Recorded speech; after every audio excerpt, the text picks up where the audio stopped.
강제추행으로 고소된 피의자가 무죄를 받은 사건을 소개시켜 드리려고 합니다. 이 사건의 사실관계는 조금 특이합니다. 30대 중반의 두 커플이 어떤 한 커플 남자친구 집에서 4명이 술을 먹게 되었습니다. 몇 시간 동안 술을 많이 먹은 다음에 4명 다 많이 취하게 되었죠. 그런데 취해서 움직이다가 고양이 모래통을 쏟게 되었는데 그게 발에 묻어서 한 커플의 남자와 한 커플의 여자가 동시에 몸을 씻으러 화장실로 들어가게 됩니다. 그런데 몇 분 후 밖으로 나온 여자 쪽이 남자에게 강제추행을 당했다고 신고하게 된 사안이죠. 이 사건처럼 대부분의 성범죄는 밀실된 상태에서 발생하기 때문에 보통 명확한 증거는 나오지가 않습니다. 따라서 수사기관에서는 당시의 상황을 추정할 수 있는 여러 증거들을 모아서 판단을 내리게 되는데요. 결론적으로 저는 이 사건을 경찰 단계에서 무혐의 처분을 받았고 그 결과 피의자는 재판을 거치지도 않고 무죄로 사건을 끝낼 수가 있었습니다.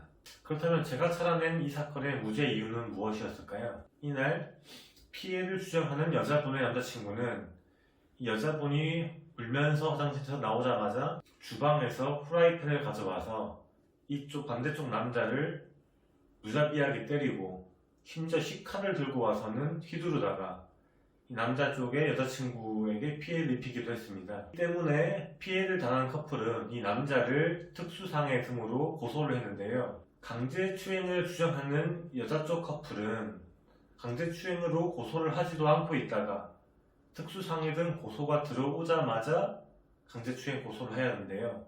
이것은 단순한 맞고소일 수 있다는 것이죠. 두 번째, 이날 화장실에서 이 여자분이 나와서 처음 한 말은 내가 강제추행을 당했어가 아니라 내가 남자에게 맞았어라는 말이었습니다.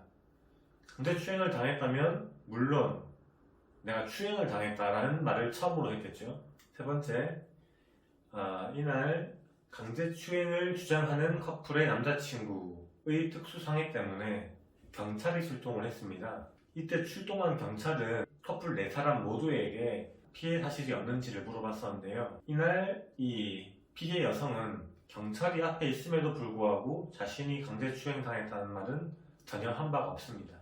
네 번째, 이날 각 커플의 남녀가 화장실에 들어가 있는 동안 화장실 문 앞 바로 앞에서 남아있는 남녀 2사람은 넘어져 있는 고양이 모래통을 치우고 있었습니다. 화장실 문 하나를 앞두고 내 여친, 내 남친이 밖에 있는 상황에서 강제추행을 한다는 것은 납득하기가 어려운 부분이 있습니다. 5번째, 수사 과정에서 피해 여성에 대한 거짓말 탐지기 테스트가 진행됐는데요. 실제 강제추행을 당한 게 맞느냐라는 질문에 여성의 응답은 판별 불가 판정이 나왔습니다. 명확히 강제추행을 당했다는 것은 아니라는 것이었죠. 이와 같이 이 강제추행 고소를 당한 남성과 여러 차례 면담을 하면서 그날의 상황을 종합해본 결과 결국 남성은 무혐의 처분을 받을 수가 있었습니다. 다만 성범죄에서는 피해자의 일관된 진술만으로도 유죄 인정이 될 수 있기 때문에 변호사와 함께하는 적극적인 방어가 필수적이라고 할 수 있겠습니다. 이상 강제추행 케이스 소개를 마치겠습니다. 감사합니다.